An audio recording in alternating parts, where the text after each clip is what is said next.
को देखा, कहा देखा ना। क्या आपने नूह को देखा, कहा देखा ना। क्या आपने जकरिया को देखा, कहा देखा ना। हजरत जिब्रील का दावा है, साइल सुनो, तमाम नबियों का पैगाम्बर मैं हूँ, तमाम नबियों का मेडिएटर मैं हूँ, सिस्टम मैं लाया हूँ, कानून मैं लाया हूँ, ज़ाब्ता मैं लाया हूँ, लाइफ स्टाइल मैं लाया हूँ, उसूल हयात मैं लाया हूँ, तर्ज मईशत मैं लाया हूँ, तरीक़े निकाह मैं लाया हूँ, सिस्टमाइजेशन ऑफ बिजनेस मैं लाया हूँ। है जिब्रील अमी, जब तो आप आई विटनेस है, tell me please please please, who is beautiful, who is good look, who is smart, who is genius, who is handsome, who is minded. हजरत जिब्रील अलैहिस्सलाम जवाब देते हैं, कल्लबतुल अरदा मशारिकहा व मगारिबहा लम अजिद रजुलन अफजल मिन मुहम्मदिन सल्लल्लाहु अलैहि वसल्लम। मैंने ईस्ट को देखा, वेस्ट को देखा, साउथ को देखा, नॉर्थ को देखा, मगर नबी से ज्यादा खूबसूरत नहीं पाया, नबी से ज्यादा जीनियस नहीं पाया, नबी से ज्यादा स्मार्ट नहीं पाया, नबी से ज्यादा माइंडेड नहीं पाया। ऐ जिब्रील अमी, आपकी बात में एक जगह मुझे काबिल इस्तिफसार पहलू नजर आ रहा है, वो ये कि आपने ईस्ट वेस्ट साउथ नॉर्थ को देखा, बात लॉजिकली है, मगर जमीन को उलट पलट करके क्यों देखा? क्या जमीन के नीचे पब्लिक रहती है? अगर हाँ तो ये आपने कभी बताया नहीं, नहीं किसी शरीयत में आया। फिर जमीन को उलट पलट करके देखने की क्या वजह है? जिब्रील अलैहिस्सलाम की तरफ से तसव्वुरात की दुनिया में जवाब होगा ना कि साइल। इस सवाल का जवाब तुम्हें उस वक्त समझ में आएगा जब गूगल का जमाना होगा, ट्विटर का दौर होगा, यूट्यूब का धमाल होगा, फेसबुक में दुनिया मशगूल होगी, इंस्टाग्राम और टेलीग्राम से दुनिया बातें कर रही होगी, www.globalvillage.com में पूरी दुनिया सिमट गई होगी। हो सकता है आइंस्टाइन की औलादे रॉकेट बनाए, आइंस्टाइन की औलादे कतर एयरलाइंस बनाए, आइंस्टाइन की औलादे शटल स्पेस में बनाए और शटल स्पेस से स्पेस में जाके नासा के जरिए, टेस्ला के जरिए नए प्लेनेट की बात करें, नए गोले की बात करें, carbon, oxygen, hydrogen, nitrogen, phosphorus पैदा करने की बात करें, स्पेस में बिल्डिंग बनाने की बात करें और स्पेस में जमीन की तरह दूसरी जमीन ढूंढ ले और किसी नए प्लेनेट से नई मखलूक एलियन का चेहरा पेश कर दे और ये कहे, ऐ बंगाल के सुन्नी मुसलमानों, ये लो फला प्लेनेट पे तुम्हारे नबी से ज्यादा खूबसूरत है, तुम्हारे नबी से ज्यादा स्मार्ट है, तुम्हारे नबी से ज्यादा जीनियस है। ये एतराज होने वाला था गूगल के बाद में, ट्विटर के बाद में, इंस्टाग्राम के बाद में, टेलीग्राम के बाद में। दफा दखले मुकद्दर के तहत 1400 साल से भी पहले तायरे सिदरा ने सिर्फ और सिर्फ जमीन को उलट पलट करके नहीं देखा, बल्कि कल्लबा युकल्लिबु तकलीबन से कल्लब तो फेले माजी मारूफ वाहिद मुतकल्लिम का सेगा बाबे तफईल का पावर बोलता है। मैंने सिर्फ जमीन को उलट पलट करके नहीं देखा है, मैंने मर्क्यूरी को भी देखा है, वीनस को देखा है, मार्स को देखा है, जुपिटर को देखा है, सैटर्न को देखा है, यूरेनस को देखा है, नेपटून को देखा है, प्लूटो को देखा है। न्यूटन आइंस्टाइन की औलादों ने जितने प्लेनेट को ढूंढा है उसे भी देखा और जो ढूंढने वाले हैं उसे भी देखा, जो गोले हैं उसे भी देखा, जो गोले डिस्कवर्ड होने वाले हैं। हर प्लेनेट को, हर थाले को उलट पलट करके चीर फाड़ के तायरे सिदरा ने देखा और उसके बाद जो जजमेंट दिया है उसकी तर्जमानी मेरा इमाम, अच्छे रजा, प्यारे रजा, आशिक रजा, फाजिल रजा, अल्लाह की रजा, सहाबा की रजा, अपने वक्त का इमाम आज़म, अपने वक्त का इमाम मालिक, अपने वक्त का इमाम शाफई, अपने वक्त का इमाम अहमद बिन हंबल 10 शव्वाल 1272 हिजरी 14 जून 1856 ईस्वी में तसर्रुफात की करवटें लेता हुआ तमाम साइंसदानों का बाप बनकर, वक्त का मुजद्दिद आज़म बनकर बरेली की धरती पर इमाम अहमद रजा खान की शक्ल में पैदा होते हैं और इमाम अहमद रजा ने दुनिया की अदालत को आवाज दिया, अमेरिका वालों तुम भी सुनो, डरबन वालों तुम भी सुनो, लीबिया वालों तुम भी सुनो, हमारे नबी सबसे ज्यादा खूबसूरत है और चश्मदीद गवाह जिब्रील अलैहिस्सलाम आज भी जिंदा है। बरेली का कलंदर बोलता, यही बोले सिदरा वाले, चमने जहां के थाले, सभी मैंने छान डाले तेरे पाए का नफा। नारे तकबीर, नारे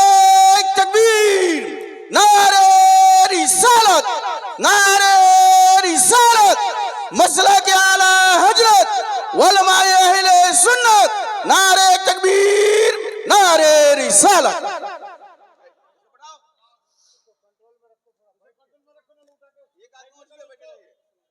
My topic is the Holy Quran.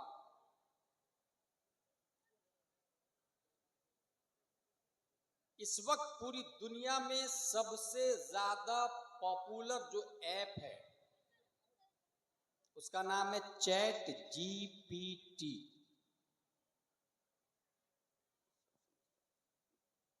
जी का फुल फॉर्म है जनरेटिव, पी का फुल फॉर्म है प्री ट्रेन और टी का फुल फॉर्म है ट्रांसफॉर्मर। जो इंसान की तरह बातें करता है, छोटा मोटा रोबोट है। उससे पूछे hey chat GPT where are you, वो बोलेगा हाउ आर यू, वो जवाब देगा। क्वेश्चन करे आंसर देगा। पूरी दुनिया वाले इस्तेमाल कर रहे हैं इसको और एक दूसरे को बीट करने के लिए, अमेरिका को पीछे छोड़ने के लिए चाइना दूसरा बना रहा और ये कंपटीशन चल रहा। हमने चैट जीटीपी से पूछा, जीपीटी से पूछा, can a book like the Holi Quran will come again? क्या कुरान की तरह कोई दूसरी किताब आ सकती है? उसका जवाब है no, Quran is the final revelation. वाह वाह, no more books like holy Quran will come again. कुरान अल्लाह की आखिरी वही है, इसके बाद कुरान की तरह कोई और किताब नहीं आ सकती। सुभान अल्लाह, सुभान अल्लाह। यही से गुलाम जिलानी अजहरी इस नतीजे पर पहुंच गया कि तुम टेक्नोलॉजी कितने ही बना लो, उस टेक्नोलॉजी से पूछोगे तो वही जवाब देगा कि दुनिया में इस्लाम से अफजल व आला कोई मजहब ही नहीं हो सकता। सुभान अल्लाह, वाह। जिस वक्त माइक वजूद में आया था तो साइंटिस्ट ने दावा किया था हम एक ऐसा माइक बनाने वाले हैं जो पहले की बोली हुई बातों को भी रिकॉर्ड कर लेगा। ये माइक अभी बोल रहा है, आपके सामने मेरी आवाज पहुंचा रहा है, ये एक मशीन है। लेकिन यही माइक अपडेट होगा और 1 घंटा पहले जो बोल चुका यहां लगा दे तो वो उसको रिकवर कर लेगा, क्योंकि बातें खत्म नहीं होती है, वो स्पेस में रहती है। ये माइक उसको ऑब्जर्व कर लेगा, कैच कर लेगा। मैं खुश हो गया, वेरी गुड, वेल डन। तुम 1 घंटा नहीं 10 घंटे वाला बना और तरक्की करना, 100 साल वाला बनाना, 200 साल वाला बनाना, 1000 साल वाला बनाना। और जब 1000 साल पहले की बातें रिकॉर्ड होगी तो वो दिन बईद नहीं है कि ऐ क्रिश्चियनों, ऐ यहूदियों, तुम अपने नबी हजरत मूसा और हजरत ईसा की आवाज सुनोगे और फिर ये तुम्हें सुनना होगा। वो ये कहेंगे कि पूरी दुनिया के आखिरी नबी, चहीते नबी प्यारे मुस्तफा सल्लल्लाहु अलैहि वसल्लम है।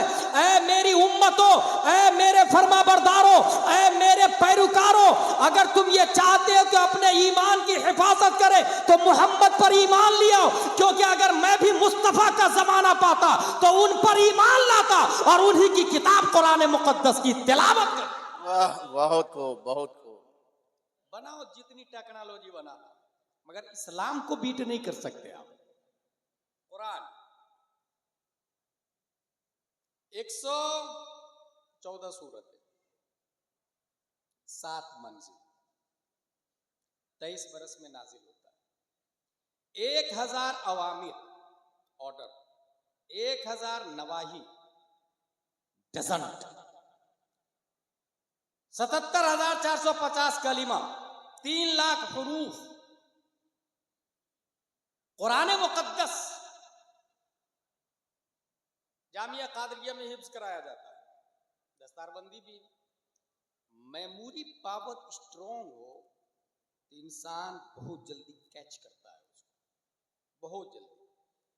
कुरान मुकद्दस के बारे में इतना याद रखिएगा आप, ज़बूर एक किताब का नाम है, तौरात किताब का नाम है, इंजील किताब का नाम है, और ये तीनों आसमानी किताबें।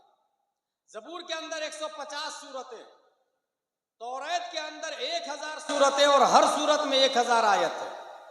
तौरात को देख के हजरत मूसा ने कहा, ए अल्लाह, इतनी मोटी किताब मेरी उम्मत पढ़ेगी कैसे? रब्बे कदीर ने फरमाया, मूसा मैं एक ऐसी किताब उतारने वाला हूं जो इससे भी ज्यादा ज़ख़ीम मोटी है। मौला किस पर? फरमाया नुज़्ज़िल अला मुहम्मद, हुजूर सल्लल्लाहु अलैहि वसल्लम। मौला उसकी उम्मत पढ़ेगी कैसे? रब्बे कदीर का इरशाद, वलक़द यस्सरनल कुरआन लिज़्ज़िक्रि फहल मिन मुद्दकिर। मूसा इतना आसान कर दूंगा, इतना आसान कर दूंगा कि उम्मत मोहम्मद का बच्चा बच्चा चाहेगा तो चंद महीनों में अपनी छाती में पूरा कुरान। सुभान अल्लाह, सुभान अल्लाह, अल्लाहु अकबर, अल्लाहु अकबर। यार अब्दुल हक मुहद्दिस देहलवी पूरे कुरान को 3 महीने में हिफ्ज कर लिया उन्होंने, पूरे कुरान।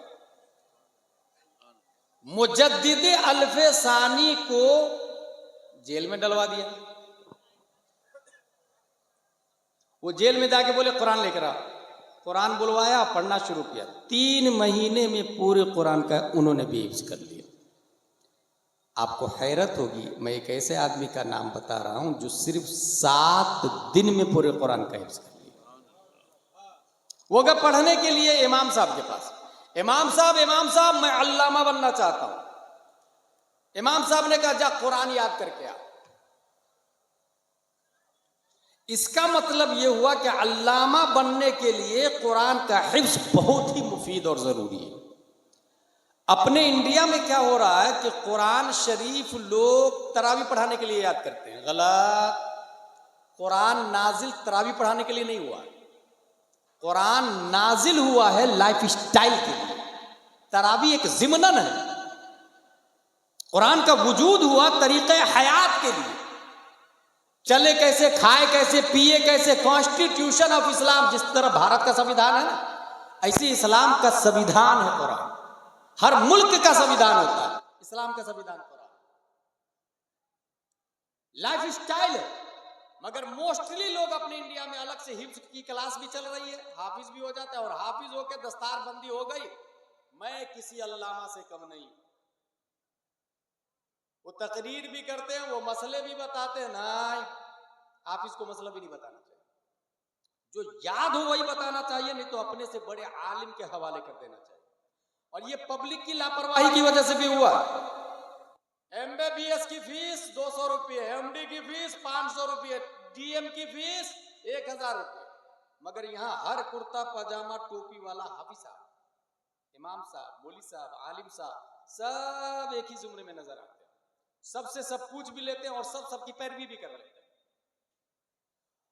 हाफिज बनने के बाद हमारे यहाँ क्या होता है, इमाम साहब मेरी माँ का इंतकाल हो गया है, 10 बच्चे को भेज दीजिएगा कुरान शरीफ, कुरान खानी के लिए। 10 बच्चे गए, कुरान खानी किया। 3 पारे एक बच्चे ने पढ़े, 1 घंटे में कुरान शरीफ खत्म। अल्लाह, एक कुरान का सवाब मेरी माँ की रूह को पेश करता हूँ, कबूल फरमा। भक्त ला इलाहा इल्लल्लाह मुहम्मदुर रसूलुल्लाह। यही चल रहा है। ये इसको कहते हैं कुरान खानी। कुरान का वजूद कुरान खानी के लिए कम, कुरान दानी के लिए ज्यादा हुआ। कुरान समझने के लिए। अगर मकतब में हमारे यहाँ अपने बच्चे को हम लोग कुरान शरीफ पढ़ाते हैं और हमारा बच्चा, हमारी बच्ची कुरान शरीफ पढ़ ली, तो फिर हम ये समझते हैं कि मेरा बेटा दीनी तालीम भी जानता है। गलत। इसको दीनी तालीम नहीं कहते हैं। अगर आप समझते हैं कि आपका बेटा, आपकी बेटी कुरान पढ़ ली और दीनी तालीम जान गई, तो बिल्कुल शैतान के फरेब और धोखे में है। कुरान पढ़ने का नाम दीनी तालीम नहीं, कुरान समझने का नाम दीनी तालीम। इसलिए मकतब में कुरान शरीफ के साथ साथ तामीर अदब अव्वल दोम सोम अनवार शरीयत और बहार शरीयत उर्दू की तालीम लाजिम है। मसाइल जानना ये फर्ज है। इसलिए कुरान, और ये भी सुने, बहुत सारे लोग ये सोचते हैं कि नहीं मेरे बच्चे को कुरान शरीफ पढ़ा दे, उर्दू जरूरी नहीं है, वो बाद में देख लेंगे। उर्दू पहले, कुरान शरीफ इतनी मिकदार में याद कर लिया जिससे नमाज अदा हो जाती है तो फर्ज अदा हो गया। अब उस पर मसाइल सीखना फर्ज है, और वो उर्दू में। इसलिए अरबी से ज्यादा मकातिब में उर्दू पर तवज्जो होनी चाहिए। और यहां पर हो ये रहा कि नहीं अरबी पे बहुत ज्यादा तवज्जो है और लोग ये समझते हैं इसमें ज्यादा सवाब है। खंडवा मध्य प्रदेश में मैं एक मकतब चलाता हूं। मकतब में उर्दू के ज्यादा सिस्टम बना के रखा।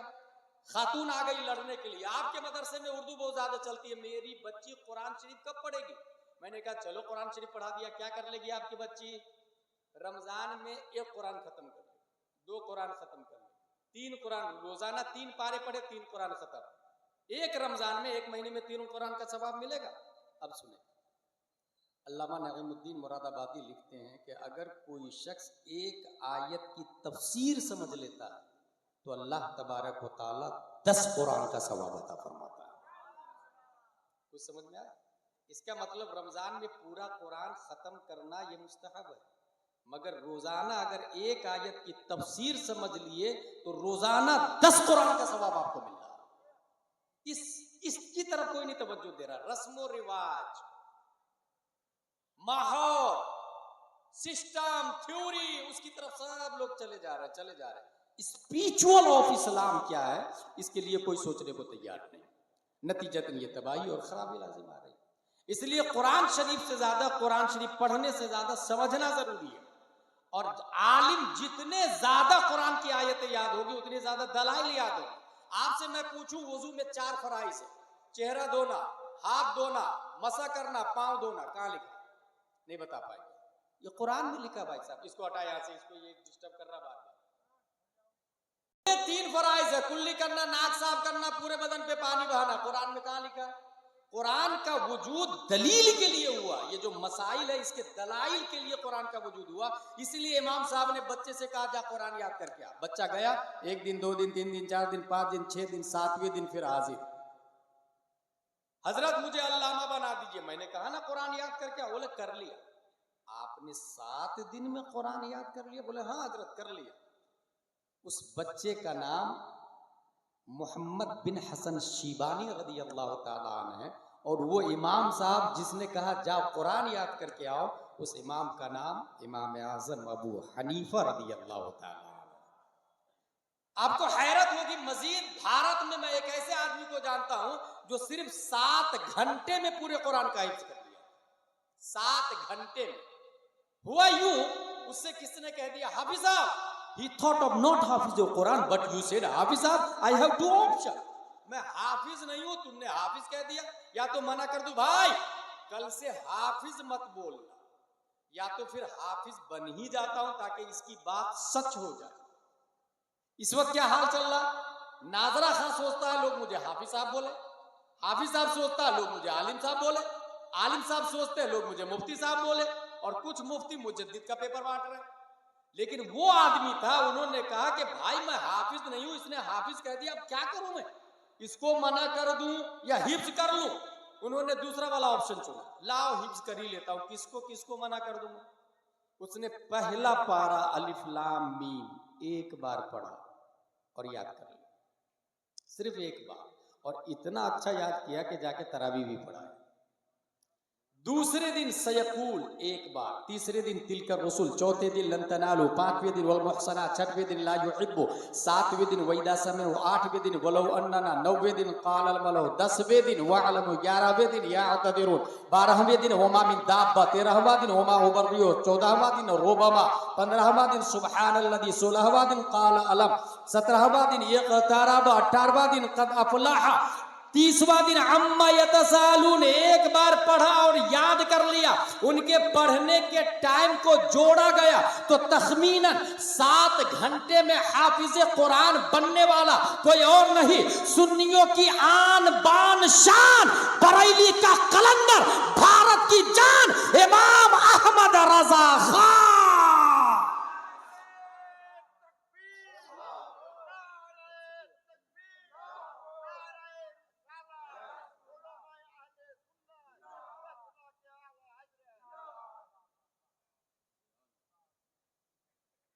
अच्छा, कुरान शरीफ, एक बुनियादी बात आप लोग ज़हन में रखिएगा,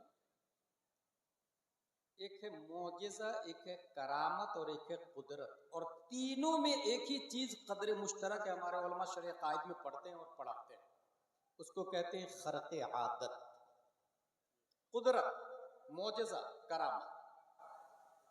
वली से हो करामत, नबी से हो मौजिज़ा, हो मौजिज़ा है रब से हो कुदरत।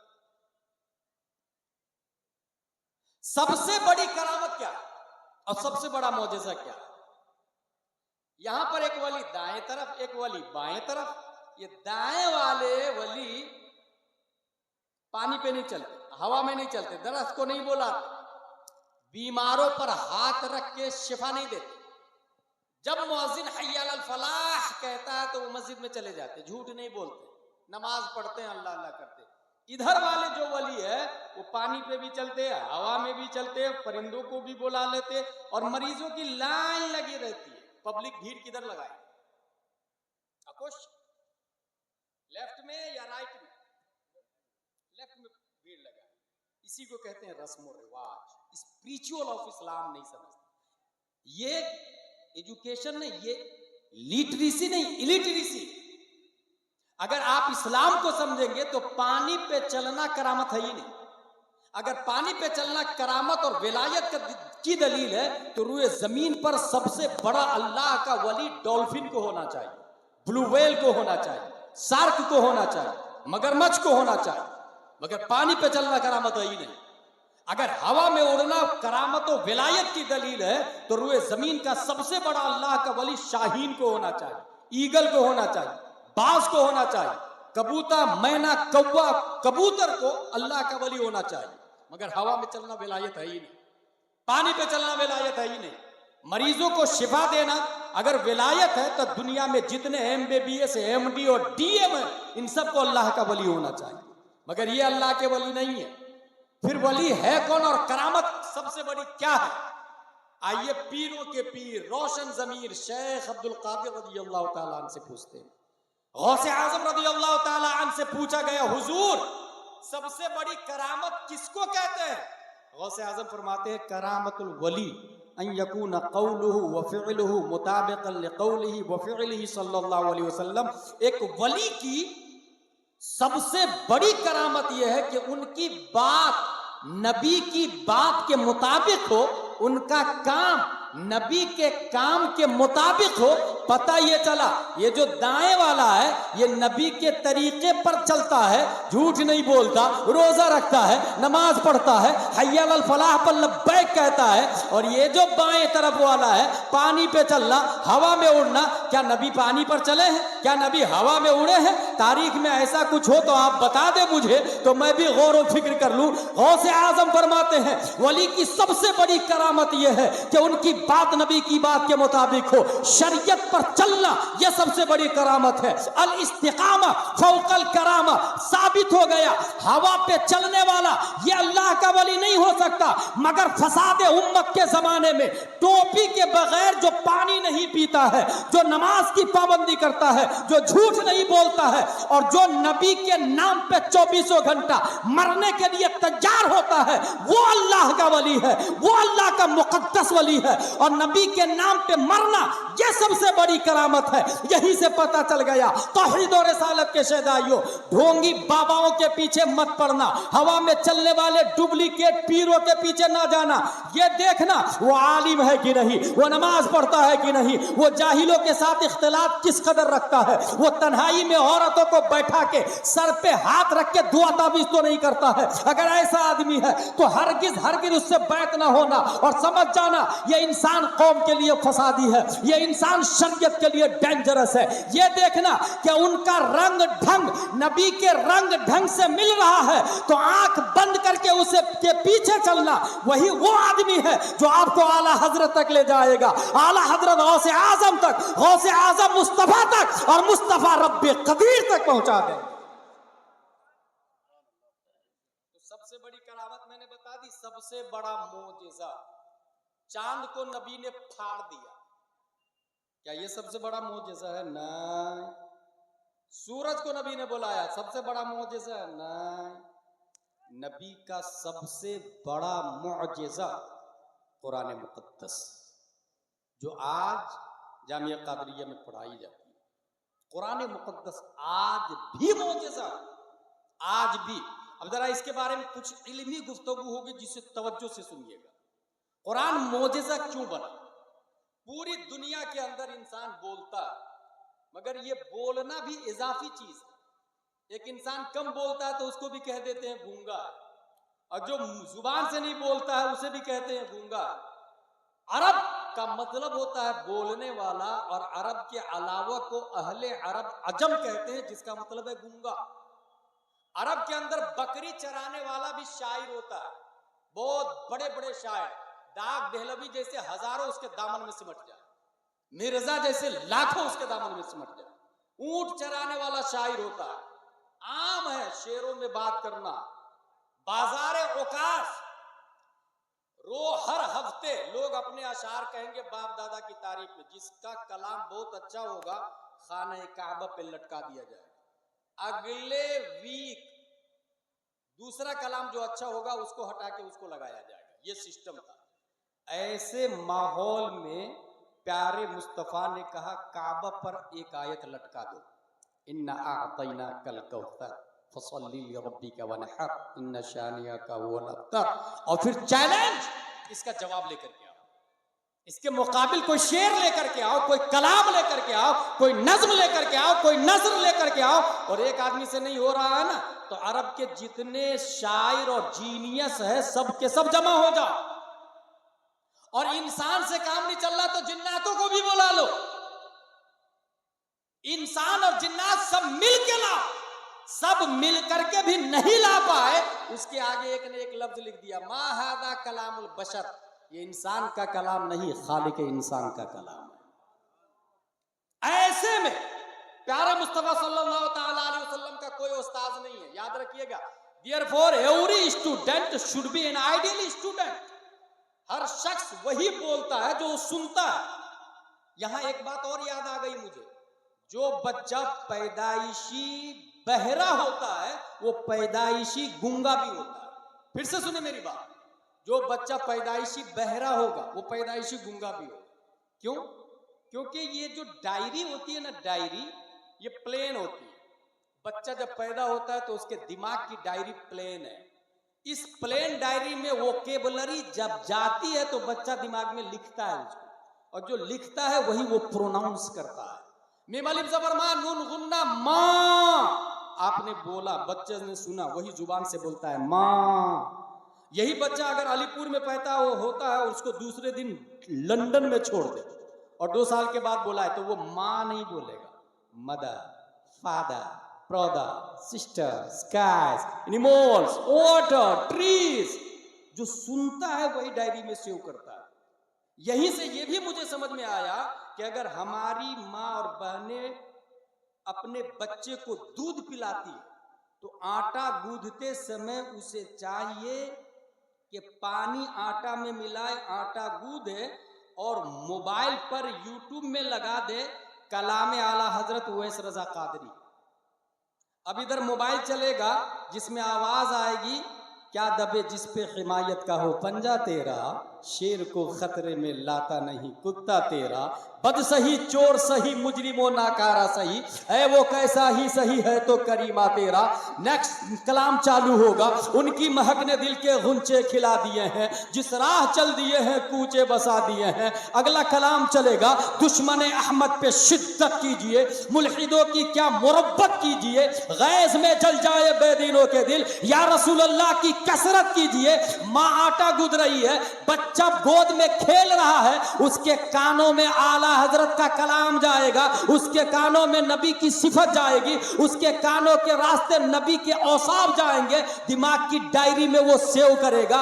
माँ अगर चावल बना रही है, यूट्यूब पर लगा दे कन्जुल ईमान सूरह यासीन का तर्जमा, अब सूरह यासीन चलेगी और उसका तर्जमा चलेगा। बच्चा के कानों में सूरह यासीन भी जाएगी और उसका तर्जमा भी जाएगा। अब वो बच्चा जब बड़ा होगा तो गाना नहीं गाएगा, बॉलीवुड की पैरवी नहीं करेगा, हॉलीवुड की एक्टिंग नहीं करेगा, वो टॉलीवुड की तमसील और मिसाल नहीं पेश करेगा। वही बच्चा जब बड़ा होगा तो कोई मुजाहिद मिल्लत बनेगा, कोई सदरुल शरिया बनेगा, कोई ताजुल शरिया बनेगा, कोई मुफ्ती आजम बनेगा, कोई शाह आलम और कुतुब आलम बनेगा। और इस तरीके से बंगाल की धरती पर फिर से कोई मुजाहिद दौरा पैदा होकर सुन्नियत की हिफाजत करेगा और ईमान की कमांडिंग करते हुए मर्द मोमिन को रब्बे कदीर तक पहुंचाने की जमानत और सियानत देगा।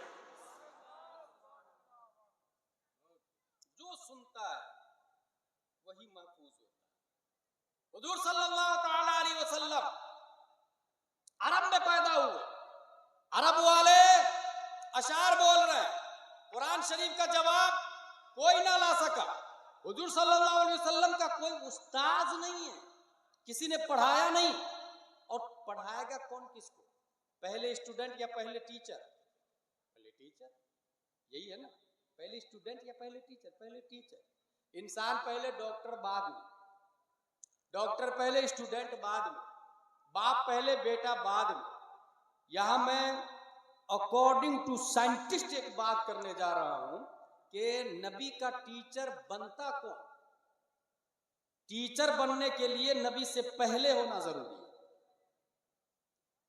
और साइंसदानों ने यह कहा है, in short the big bang hypothesis state that all of the current and past matter in the universe came into existence at the same time roughly 13.8 billion years ago. At this time all matter was compacted into a very small ball with infinite density and intense heating called a singularity. Suddenly the singularity began expanding and the universe as we know it began.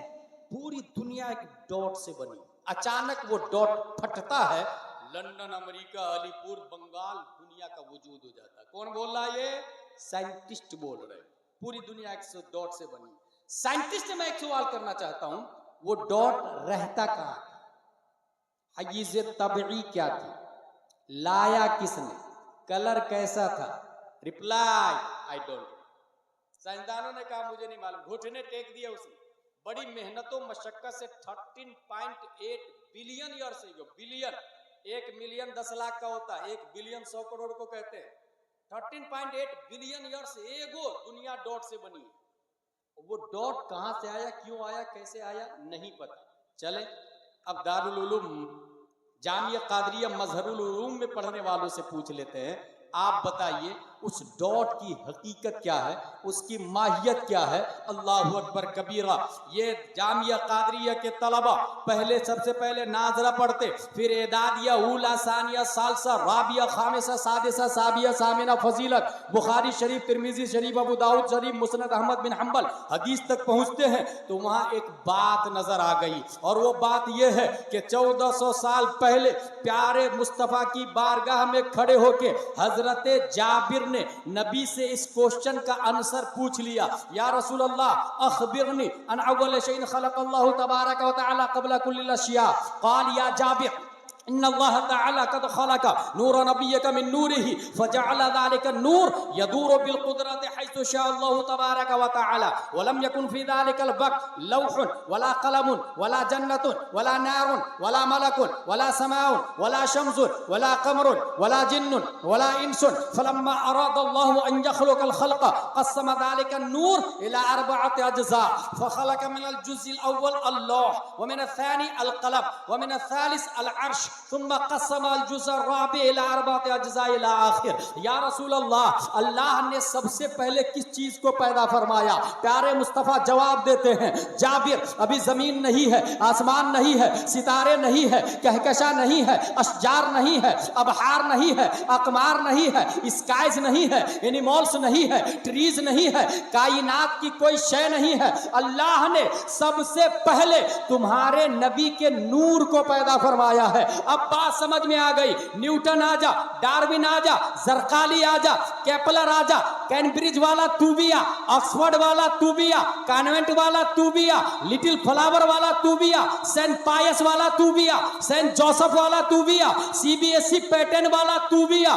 तू जिसे dot बोलता है उसकी हकीकत से तू तो जाहिल है, तू तो नाआशना है, तू तो इलिटरेट है। मगर इस्लाम बोलता है, जामिया कादरिया का तेवर और एजुकेशन बोलता है, वो डॉट नूरे मुस्तफा है, वो डॉट प्यारे मुस्तफा सल्लल्लाहु अलैहि वसल्लम है। अब सवाल पैदा होता है, यू हैव एनी प्रूफ? आपके पास क्या दलील है? वो डॉट नूरे मुस्तफा है। Yes yes yes, I have proof. One day हुजूर सल्लल्लाहु अलैहि वसल्लम ने पूछा, जिब्रील तुम्हारी उम्र कितनी है? जिब्रील अलैहिस्सलाम जवाब देते, आई don't know what is my age. या रसूल अल्लाह, मुझे नहीं पता मेरी उम्र कितनी है। हाँ, इतना जानता हूं, एक तारा और जमीन से तारा डॉट की तरह दिखता है।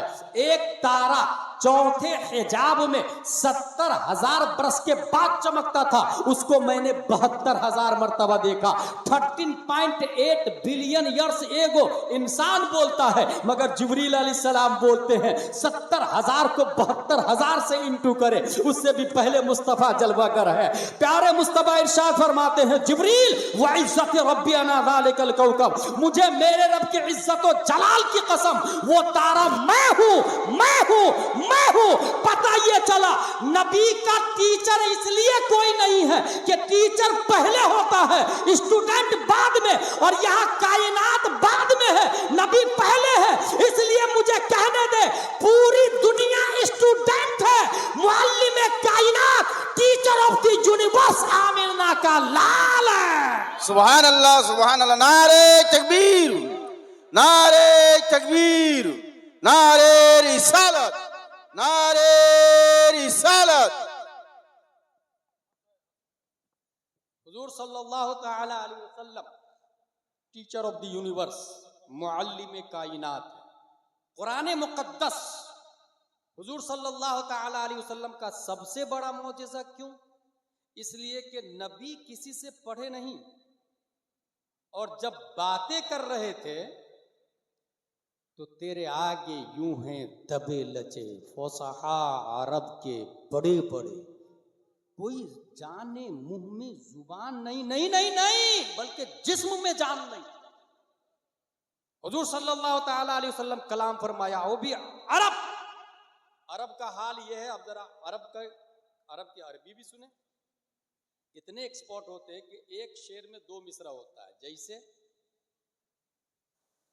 उनकी महक ने दिल के गुंचे खिला दिए हैं, जिस राह चल दिए हैं कूचे बसा दिए। पहला मिसरा, उनकी महक ने दिल के गुंचे खिला दिए हैं, ये पहला मिसरा है। दूसरा मिसरा क्या है?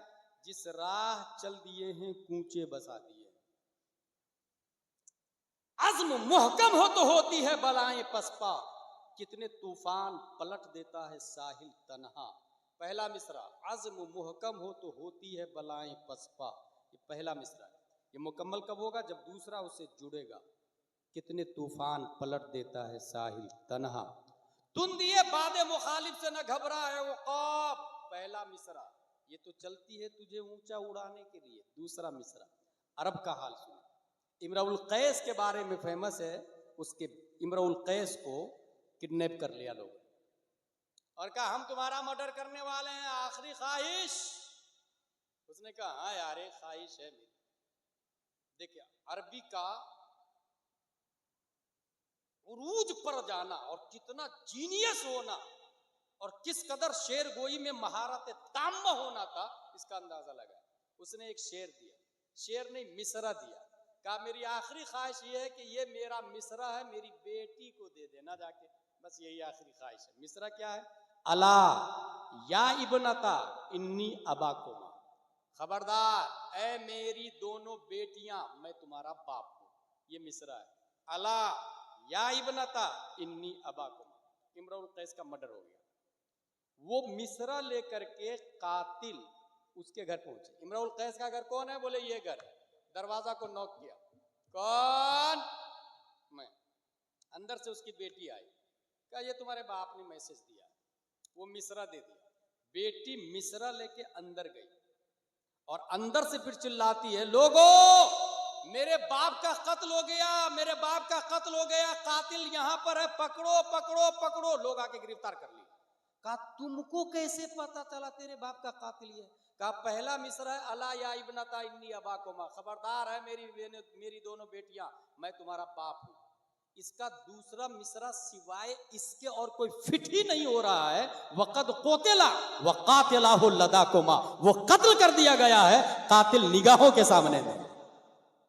अंदाजा लगा कितनी महारत होगी, कितनी महारत होगी। एक और बात बता दूं, ये मैंने अपने शेख हुजूर मुहद्दिस कबीर दामजिल्लहु अलैना से सुना है।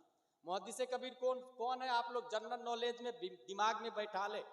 इस वक्त बांग्लादेश, पाक, श्रीलंका, नेपाल, भूटान, इंडिया, इन तमाम जगहों के उलमा को तराजू के एक पल्ले में डाल दे और दूसरे पल्ले में तनहा मुहद्दिस कबीर मुमताजुल फुकहा को डाल दे।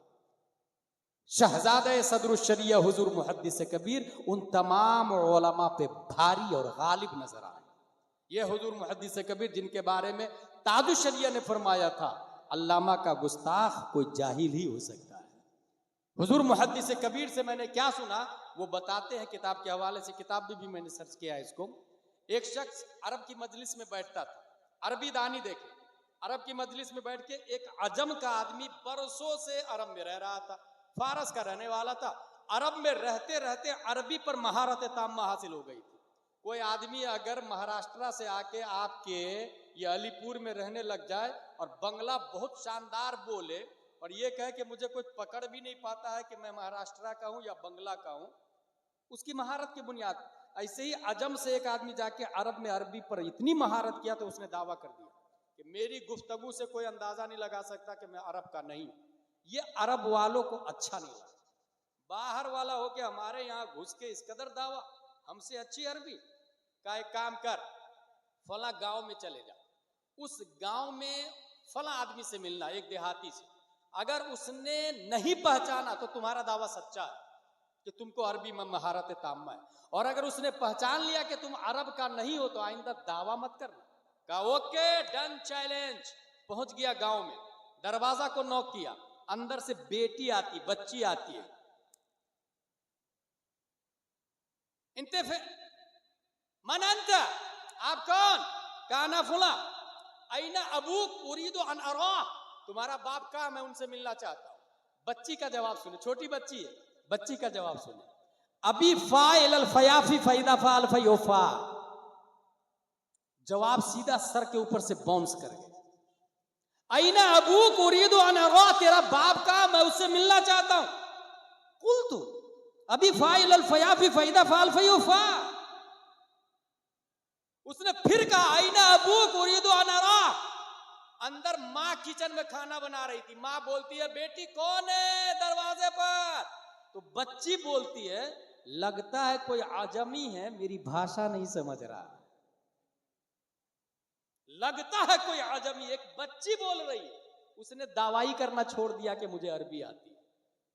इस कदर अरबी में महारत ताम्मा अरब वालों को। ऐसे में मुस्तफा कुरान मुकद्दस लेकर के आते हैं। दुनिया के अंदर ये संविधान और भी बने हैं। प्यारे मुस्तफा का सबसे बड़ा मौजज़ा कुरान मुकद्दस इसलिए भी बन गया कि भारत का भी संविधान है, अमेरिका का संविधान है, डरबन लीबिया तुनिस जज़ाइर का संविधान है, 208 कंट्री के संविधान है। मगर जब कोई नया पीएम आता है तो संविधान में काबिले तरमीम चीजों में तरमीम कर देता है। ये अथॉरिटी उसको हासिल है। तकाज़ा हाल के हिसाब से संविधान में तब्दीली होती है, कॉन्स्टिट्यूशन में तब्दीली होती है। मगर कुरान मुकद्दस है जिसमें 1400 साल से लेकर अभी तक तब्दीली नहीं हो रही है।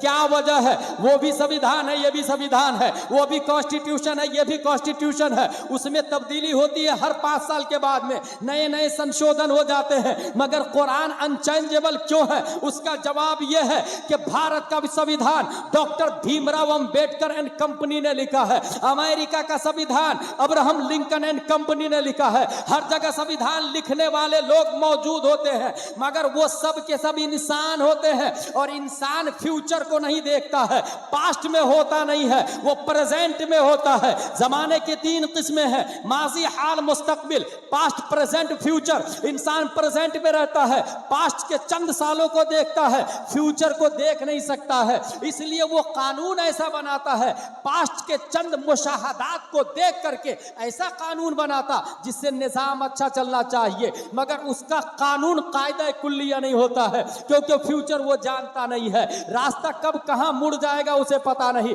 कहां कमजोर है उसे पता नहीं, कल क्या होगा उसे पता नहीं। इसलिए संविधान की जरूरत पड़ती है। मगर कुरान मुकद्दस ये इंसान का कलाम नहीं है, ये इंसान की लिखी हुई किताब नहीं है।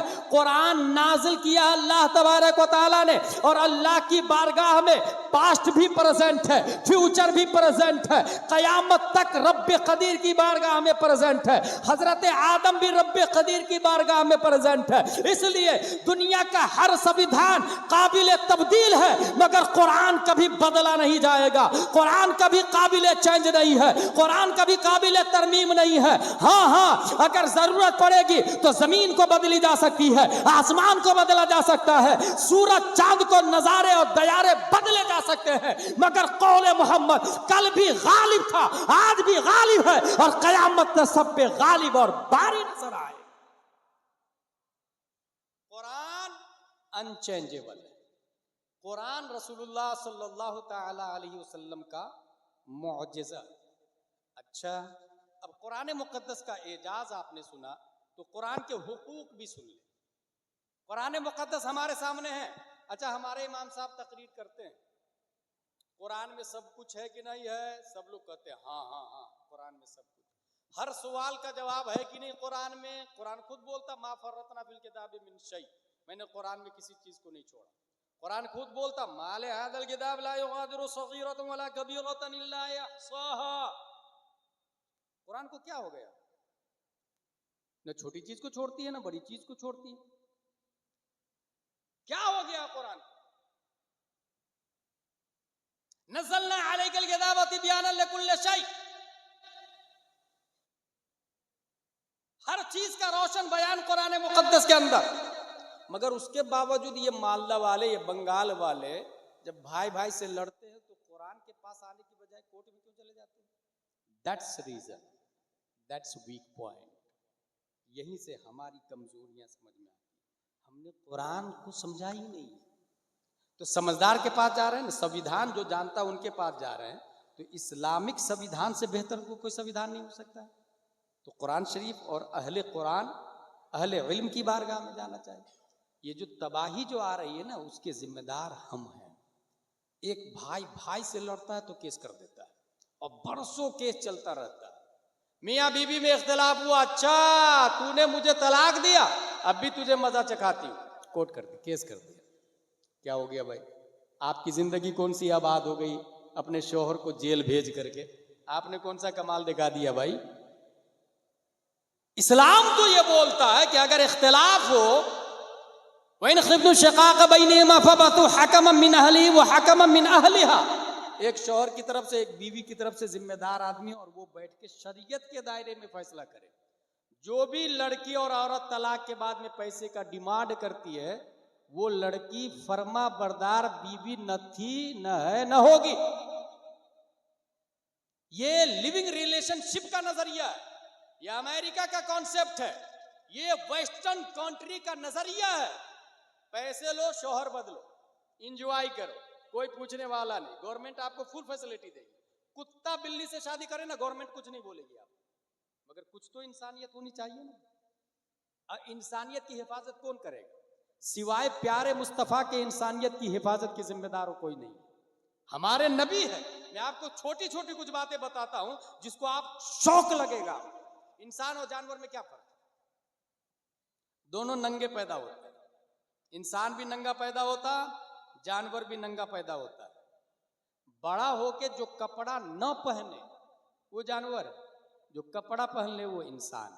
सही बोल रहा हूं ना? इसका मतलब जो कम कपड़ा पहनता है वो जानवर, और जो अपनी बेटी को स्कर्ट पहना के स्कूल भेजता है वो बाप भी जानवर और बेटी भी जानवर। गैरत मर चुकी। एहसासे नदामत का शैतान ने बरसों पहले जनाजा निकाल दिया। मकरूह को वो मुस्तहब समझ रहे हैं और मुस्तहब को मकरूह समझ रहे हैं। मेयारे हक को बातिल ही खत्म हो चुका है। भाई लोग जो अच्छे कहेंगे वो हम अच्छे तब अच्छे होंगे, ये किसने कह दिया? लोगों के ज़हनो फिक्र की बुनियाद पर सेहतो गलत का मदार नहीं होता। मैं यहीं पर एक और बात बता, हम लोग मां से निकाह नहीं करते। क्यों नहीं करते भाई? इसलिए नहीं करते कि कुरान ने मना किया, या इसलिए नहीं करते कि लोग नहीं करते? अगर आपने कहा लोग नहीं करते इसलिए नहीं करते तो यह दलील ही गलत है, क्योंकि इस्लाम का सिस्टम लोगों के हिसाब से नहीं चलता, कुरान के हिसाब से चलता है, हदीस के हिसाब से चलता है, बुखारी और मुस्लिम के हिसाब से चलता है। अब आप कहेंगे कि नहीं, कुरान में आया माँ से निकाह नहीं करना चाहिए, बहन से निकाह नहीं करना चाहिए, बेटी से निकाह नहीं करना चाहिए, हुर्रिमत अलैकुम उम्महातुकुम व बनातुकुम व अख्वातुकुम। ओके, जब कुरान में आया माँ बहन बेटी से निकाह हराम है, तो यही कुरान बोलता है झूठ बोलना भी हराम है, लानतुल्लाहि अलल कादिबीन। यही कुरान बोलता है माले हराम खाना भी हराम है, ला ताकुलू अमवालकुम बैनकुम बिल बातिल। यही कुरान बोलता है भाई की गीबत करना मुर्दार खाने की तरह, अताकुलून लहमा अखी मैतन फकरिहतुमूह। यही कुरान बोलता है इतरा कर चलना हराम है, वला तमशी फिल अर्दि मरहा। यही कुरान बोलता है नमाज छोड़ना हराम है, फवैलुल लिल मुसल्लीन अल्लज़ीना हुम अन सलातिहिम साहून।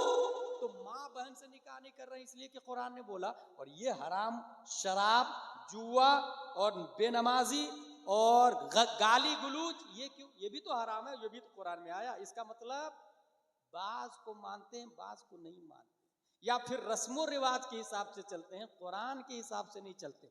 यही वजह है कि कुछ लोग अपनी साली से निकाह कर लेते हैं, माज़ल्लाह या रब्बिल आलमीन, साली से। जबकि जो ही साली से निकाह किया तो जो पहली घरवाली थी वो भी हराम हो गई।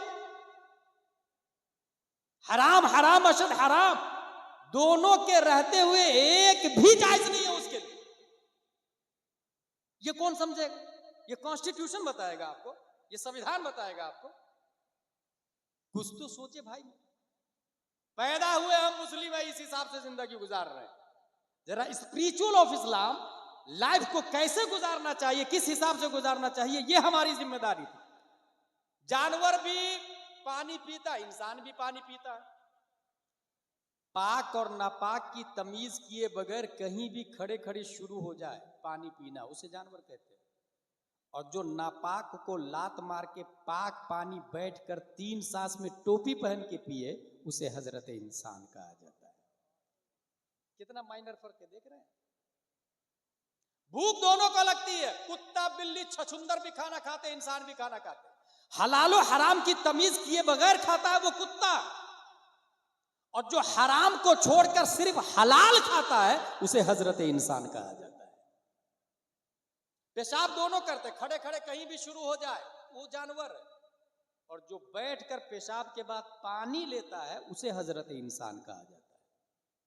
समझने वाली बात है। एक लकीर है बारीक सी, इधर गए तो जानवर, इधर गए तो इंसान, और मोस्टली इंसान इधर ही है, और उसे शऊर भी नहीं। वो बोल रहा मैं इंसान हूं, किसने बोला इंसान है आप? कुरान तो ये बोलता उलाइका कल अनआम बल हुम अदल, वो जानवर से बदतर, जानवर नहीं बल्कि जानवर से बदतर कुरान बोलता है। इसी तरीके से एक और फलसफा बता दूं आपको। बात चूंकि हुजूर सल्लल्लाहु अलैहि वसल्लम और कुरान की चल रही, जिंदगी किसको कहते हैं? जिंदा कौन है यहाँ पर? जितने लोग बैठे हैं यहाँ पर सब जिंदा है, यही कहेंगे आपने? मैं नहीं मानता, क्योंकि यहां रूह बाकी है, लेकिन रूह की बका ये जिंदगी का दलील नहीं है। और यहीं पर अगर किसी की रूह निकल जाए तो ऐलान हो जाएगा फला की नमाज जनाजा कल नमाज असर अदा की जाएगी, फला मुफ्ती साहब पढ़ाएंगे इन्ना लिल्लाहि व इन्ना इलैहि राजिऊन। अब कहा जाएगा कि वो मर गया क्योंकि रूह निकल गई। यही सोचते ना, ये रस्म है। स्पिरिचुअल ऑफ इस्लाम ये नहीं है, स्पिरिचुअल ऑफ ह्यूमन ये नहीं है। इसकी दलील हमारे पास हुजूर सल्लल्लाहु तआला अलैहि वसल्लम अबू जहल को कह रहे हैं, अबू जहल मैं अल्लाह का रसूल हूं, कलमा पढ़। नहीं पढ़ूंगा मैं, तू जादूगर है, माज़ल्लाह रब्बिल आलमीन। फिर समझाए जिब्रील अलैहिस्सलाम आए, या रसूल अल्लाह ये मुर्दा है, शुड बी नोट है अब मन का ना मैत, ये मुर्दा। अबू जहल के बदन में रूह बाकी है। Abu Jahl is walking, Islam said he is dead. Abu Jahl his eyes are watching, Islam said he is dead. His hands are catching, Islam said he is dead. His feet are walking, Islam said he is dead. His heart is beating, Islam said he is dead. बीवी बच्चे वाला है, रूह बाकी है, मगर इस्लाम बोल रहा कि ये मुर्दा है। इसका मतलब क्या हुआ? यहां पर जितने लोग हैं वो जिंदा है, इसकी कोई दलील नहीं। रूह बाकी है, इसकी दलील है, मगर वो जिंदा है, इसकी कोई दलील नहीं। क्योंकि अबू जहल के बदन में रूह बाकी थी, मगर इस्लाम ने जीते जी कहा नहीं ये मुर्दा है। फिर जिंदा किसको कहते हैं भाई? 1 हिजरी, 2 हिजरी, 3 हिजरी, 4, 5, 6, 7, 8, 9, 10, 20, 30, 40, 50, 60, 61 हिजरी में हजरत अली असगर के हल्क को तीर पार कर गया। इस्लाम बोलता है जिंदा है। हजरत जुहैर बिन कीन की रूह मलकुल मौत निकाल के ले गए। इस्लाम बोलता है जिंदा है। हजरत अब्बास शहीद हो गए। इस्लाम बोलता है जिंदा है। हजरत अली अकबर जा चुके। इस्लाम बोलता है जिंदा है। हजरत हुर इंतकाल कर गए। इस्लाम बोलता है जिंदा है। इमाम हुसैन बदन करबला में, सर दमिश्क में, और इस्लाम बोलता है वला तक़ूलू लिमन युक़्तलू फी सबीलिल्लाहि अमवात। हमने पूछा ए अबू जहल तू जीते जी मर कैसे गया? ए करबला वाले आका, मरने के बाद भी आप जिंदा कैसे हैं? मिजाज अबू जहल ने जवाब दिया, अदावत मुस्तफा ने मुझे जीने नहीं दिया। करबला वाले हुसैन बोले, मोहब्बत मुस्तफा ने मुझे कभी मरने नहीं दिया। नारे तकबीर, नारे रिसालत। हजरत अल्लामा गुलाम जिलानी अजहरी, हजरत अल्लामा गुलाम जिलानी अजहरी, जामिया कादरिया मजहरुल उलूम, मसलक आला हजरत, उलमाए अहले सुन्नत। नारे तकबीर, नारे रिसालत। हक है हुजूर। इसलिए मेरे भाई, जिंदगी नाम रूह की बका का नहीं, मोहब्बत Mustafa, connectivity of the profit Mustafa सल्लल्लाहु ताला अलैहि वसल्लम, that is true life. Quran, इसके 5 हुकूक। अभी क्या होता है, कुछ लोगों को देखा मैंने शादी में भी कुरान गिफ्ट करते। वाह यार भाई, क्यों गिफ्ट किया भाई आपने कुरान शादी में? आपकी बेटी को पढ़ाया? ऐसे ही माँ का इंतकाल हुआ, हजरत 40 कुरान की पेटियां मेरी माँ की रूह के इसाले सवाब के लिए मस्जिदों में डलवा दीजिए ना। कहां लिखा भाई? किसने बोला? अब मस्जिद में पेटियां गई, होता क्या है वो देखो। एक मस्जिद में जब पेटी गई तो आप कितने दिन पेटी को जाके पढ़े? दूसरे की पेटी, पेटियां तो रखी रहती है मस्जिद में, पारे रखे रहते हैं मस्जिद में, आप कितने दिन जाके पढ़े? दूसरे ने अपनी माँ के नाम से दिया पारे तो आपने नहीं पढ़ा, तो आप जब अपनी माँ के नाम से देंगे तो दूसरा क्यों पढ़ेगा? बेवकूफ है दुनिया क्या? टीट फॉर टैट, जैसी करनी वैसी भरनी, कमा तदीनो तो दान। दूसरे की माँ के नाम से आप नहीं पढ़ेंगे तो आपकी माँ के नाम से कौन पढ़ेगा? इसलिए धीरे धीरे पेटी पे पेटी, पेटी पे पेटी। मुअज्जिन फिर मसला पूछता है, मुफ्ती साहब 50 पेटियां हैं, पारे बोसीदा हो गए, दफन कर दो?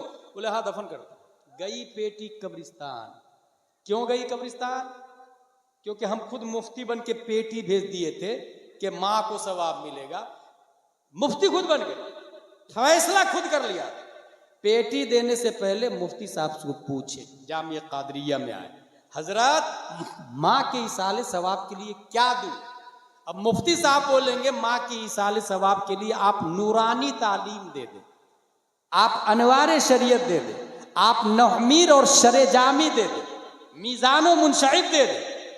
इदारे में जिस किताब की ज़रूरत है मस्जिद में जाके बहार शरीयत और कन्जुल ईमान और बुखारी शरीफ रखे, मुस्लिम शरीफ तर्जमा वाला रखे, तिरमिजी शरीफ रखे। अब जिसकी ज़रूरत है अगर वो दिया आपने, तो एक बच्चा अगर आपकी दी हुई किताब मीज़ानो मुनशरिफ पढ़ता है, उसके बाद में वो हिदायतुन्नौ पढ़ा, उसके बाद में शरे जामी पढ़ा, उसके बाद में सादिसा सामिना तखस्सुस फिल फिक़्ह मुफ्ती बना, जब तक वो मुफ्ती जिंदा रहेगा आपकी वालदा को सवाब मिलता रहेगा। ये है बुनियादी बात। पारे देने से पहले, पेटी देने से पहले पूछे किस चीज की जरूरत है वो दे। कुरान शरीफ बेटी को दिया, बेटी ले तो जाती है कुरान शरीफ, मगर इतनी अच्छी जगह और इतनी ऊंची जगह रखती है कि जिंदगी का हाथ कभी कभी वहां पहुंचता है साफ सफाई के लिए। जुमला पे नोट कीजिएगा, जिंदगी का हाथ कभी कभी पहुंचता है साफ सफाई के लिए। क्या इसके लिए कुरान नाजिल हुआ था? कुरान के दरअसल 5 हुकूक है, सबके हुकूक होते हैं दुनिया में, ऐसी कुरान के हुकूक है। मेरी तकरीर अब खत्म होने जा रही है, 5 हुकूक सुन ले। नंबर 1, तस्दीक, कुरान को माने। कैसा माने कुरान को? कि ये अल्लाह की आखिरी किताब है, और हर आयत को माने। किसी ने एक आयत का भी इनकार किया, गया काम से। तस्दीक, कुरान शरीफ में आया हर सहाबी जन्नती है। अब अगर कोई अमीर मुआविया को जहन्नमी बोलता, माज़ल्लाह रब्बिल आलमीन, गया काम से। सहाबी जितने हैं सबके सब जन्नती है। और कुछ डुप्लीकेट मौलाई लोग लॉलीपॉप दे करके गुमराह कर रहे हैं सुन्नियों कि ना हम अली वाले, अली वाले भाई, ओरिजिनल अली वाले हम हैं, मसलक आला हजरत वाले। क्योंकि हजरत अली रज़ियल्लाहु ताला अन्हु की ताकत और कुव्वत हमने बताई दुनिया के सामने। वहाबी देवबंदी तो तबाह बर्बाद कर रहे थे इस्लाम के सिस्टमाइजेशन को, ऑर्गेनाइजेशन को, स्ट्रक्चर को। मगर बरेली के कलंदर इमाम इश्क़ मोहब्बत ने बताया, शेर शमशीर जन शाह खैबर शिकन, परतबे दस्ते कुदरत पे लाखों सलाम। ओरिजिनल हजरत अली के मानने वाले हम लोग हैं। मगर इसका हरगिज मतलब नहीं कि अमीर मुआविया जहन्नमी, माज़ल्लाह रब्बिल आलमीन। अमीर मुआविया सहाबी रसूल है, वो सरदार है, हमारे सर के ताज है। और जितने सहाबा है सब के सब सर के ताज है। किसी एक की भी तौहीन की माज़ल्लाह तो उसका ईमान खत्म, गया काम से, तबाह बर्बाद हो जाएगा। तो कुरान शरीफ की हर आयत को मान, तस्दीक। अगर गरगरा के वक्त भी कोई पूछे कि ये कुरान की आयत है, तुम मानते हो? बोले हाँ मानता हूं। तस्दीक, कुरान की हर आयत की तस्दीक मैं करता हूं। पहला हक कुरान का, ये कुरान का हक अदा करें। पहला हक क्या है? तस्दीक। दूसरा हक कुरान का है तालीम, पढ़े कुरान मुकद्दस को, पढ़ना। अगर कोई शख्स कुरान शरीफ घर में लाया और कुरान को मानता, पढ़ता नहीं है, तो कुरान का हक नहीं अदा किया। अच्छा, बहुत सारे लोग कहते हैं हजरत मुझे पढ़ना नहीं आता, तो उंगली फेर लो ऐसे ऐसे ऐसे ऐसे ऐसे ऐसे ऐसे ऐसे। किसी जमाने में किसी ने कह दिया ये सवाब का काम है, तो वो सिस्टम बना लिया। और कुछ लोग मसला भी बताने लगे कि हाँ ऐसे ऐसे कर लो ना सवाब मिलेगा। कहाँ लिखा भाई? वो एक्सेप्शनल केस है। वो जो शख्स पढ़ना नहीं जानता है उस पर फर्ज है कि पढ़े, लाजिम है कि पढ़े। यही बेटा अपने बाप के लिए 40वां में 40,000 रुपया खर्चा करता। बल्कि कुछ लोग लंदन में रहते हैं ना, तो फिर ये करते हैं कि 5 लाख रुपए का 40वां, 5 गांव के लोग आके खाना खाएंगे, 5 गांव के लोग आके खाना खाएंगे। चल भाई, खाना खिलाना क्या है? बहुत बुनियादी बात बताने जा रहा हूं कि रस्म रिवाज में कैसे उलझे। इस्लाम में 5 डज है, 5 डजंट है। डज में सबसे हाई क्वालिटी है फर्ज, उसके नीचे वाजिब, उसके नीचे सुन्नत मुअक्कदा, उसके नीचे गैर मुअक्कदा, सबसे नीचे मुस्तहब। ये खाना खिलाना क्या है? 40वां का खाना खिलाना ये फर्ज में आता, वाजिब में, सुन्नत मुअक्कदा, गैर मुअक्कदा या मुस्तहब। इसके अपोजिट में 5 चीजें हैं। सबसे ऊपर हराम, उसके नीचे मकरूह तहरीमी, उसके नीचे इसात, उसके नीचे मकरूह तंज़ीह, उसके नीचे खिलाफ औला। अगर 40वां नहीं किए तो क्या होगा? हराम होगा, मकरूह तहरीमी होगा, इसात होगा, मकरूह तंज़ीह होगा, खिलाफ औला होगा। ये कौन बताएगा? कॉन्वेंट में बताएगा, सेंट पायस में आएगा, सेंट जोसेफ में आएगा, CBSE वाला, जोनी एस पापा वाला बताएगा, nursery LKG 5th 10th graduation MBBS MD DM बताएगा, फ्लेक्सन पैरासीटामोल वाला बताएगा। क्या ये सब समझने वाली बात। ये 40वां का खाना जो 40 लाख का आप करने जा रहे हैं, ना फर्ज है, ना वाजिब है, ना सुन्नत मुअक्कदा, ना गैर मुअक्कदा, ज्यादा से ज्यादा खींच तान करके मुस्तहब में आता है। खींच तान करके लफ्ज इस्तेमाल कर रहा हूं 40वां की वजह से, मुस्तहब में आता है। अच्छा, कुछ लोग को ये हो गया है कि ना खाना खिलाना बहुत बड़ा सवाब का काम है, क्योंकि बुखारी शरीफ में आया अफजलुल इस्लाम अन युतइम अत्ताम, खाना खिलाना बहुत सवाब का काम है और अफजल इस्लाम है। भाई साहब, जिस जमाने में ये हदीस नबी ने कही थी, उस जमाने में खुद नबी के यहाँ 3-3 दिन चूल्हा नहीं जलता था। इस पे कभी रोना नहीं आता आपको? 3-3 दिन चूल्हा नहीं जलता था। उस जमाने में खाना खिला के लोगों को दीन सिखाया जाता था। उसी जमाने में ज़कात काफिर को देना भी जायज था, तालीफ कुलूब के लिए, जो कुरान शरीफ में आया। लेकिन इस वक्त कौन ऐसा घर है जो भूखा है? अगर भूखा है तो यकीनन खाना खिलाना उसका सवाब का काम है और बहुत सवाब का काम है। मगर आप 40वां में उस भूखे को ढूंढ कर लेके लाते हैं क्या आप 40वां में उस झोपड़पट्टी में रहने वाले को दावत देते हैं जो 2 दिन से खाना जिसके घर में नहीं बना? इसी को कहते हैं रस्म और रिवाज में जाना। स्पिरिचुअल ऑफ इस्लाम का जनाजा निकाल दिया, सिस्टम पे नहीं चल रहे, ओरिजिनल इस्लाम को नहीं देख रहे। यकीनन खाना खिलाना सवाब का काम है, फर्ज, वाजिब, सुन्नत मुअक्कदा, गैर मुअक्कदा, मुस्तहब। खेस्तान के 40 लाख का 40वां मुस्तहब में आता है। मैं उन 40वां करने वाले बेटे से कहूंगा कि अगर थोड़ी बहुत भी इस्लाम की सूझबूझ है तो बाप को मरने से पहले 40वां, बाप का 40वां मरने से पहले, और अच्छा 40वां जो मुस्तहब भी नहीं होगा बल्कि सुन्नत से भी ऊपर, मुअक्कदा से भी ऊपर, वाजिब से भी ऊपर, फर्ज तरीके से 40वां करो। उसका तरीका लो, मैं बता रहा हूं, हमारे उलमा बताया ना, उलमा ने सिखाया और पढ़ाया हमको। और वो फर्ज 40वां इस तरह है कि माँ बाप से बात करें। और जामिया कादरिया में आए, हजरत एक तालिब इल्म को दीजिए जो 1 घंटा हमें रोजाना घर पर दे। मेरी माँ को भी अरबी उर्दू पढ़ाए, मेरे बाप को भी अरबी उर्दू पढ़ाए, और उस 1 घंटे की कीमत होगी 10,000 रुपये महीना। 10,000 रुपये महीना से 12 महीने का कितने हुआ? 1,20,000 रुपया। 1 साल के अंदर आपकी माँ, आपके वालिद साहब अरबी उर्दू दोनों लिखना पढ़ना दोनों सीख जाएंगे। और माँ बाप को अरबी उर्दू दोनों लिखना पढ़ना सिखाना ये फराइज में दाखिल है, जरूरियात दीन ये फराइज में दाखिल है। अब ये जो 40वां 1,20,000 का हुआ, उस 40 लाख के 40वां से अफजल व आला है, क्योंकि वो मुस्तहब है, ये फर्ज है। अगर इस कंडीशन में आपकी माँ मर गई, आपके वालिद साहब मर गए, तो हदीस की किताबों में आता, पढ़ते पढ़ते जो मर जाता है अल्लाह तबारक व तआला उसे शहीदों में शामिल फरमा देगा। That is spiritual of Islam.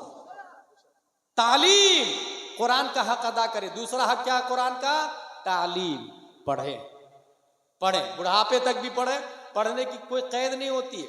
हुजूर सल्लल्लाहु तआला अलैहि वसल्लम के बाद जिब्रील अलैहिस्सलाम आया, या रसूल अल्लाह, फला सहाबी का इंतकाल होने वाला है।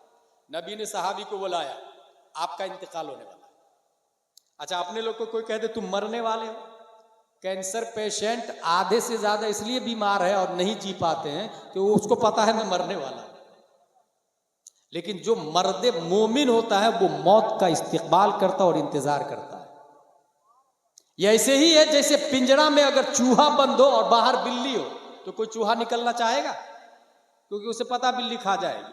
लेकिन अगर अंदर कोई शेर हो तो फिर तो वो इंतजार ही करेगा ना कि कब मैं पिंजरा तोड़ के बाहर निकलूं, क्योंकि उसे किसी का खौफ नहीं होता है। जो शख्स नबी की मोहब्बत में अपने वजूद को फना कर देता है वो अपने आप में दुनिया में शेर हो जाता है, शेर हो जाता है, शेर। बल्कि मैं ये कह दूं, जो कुत्ता वली से प्यार करता है वो शेर पे भारी हो जाता है, तो जो इंसान नबी से प्यार करे वो कितना बड़ा शेर दिल हो जाएगा।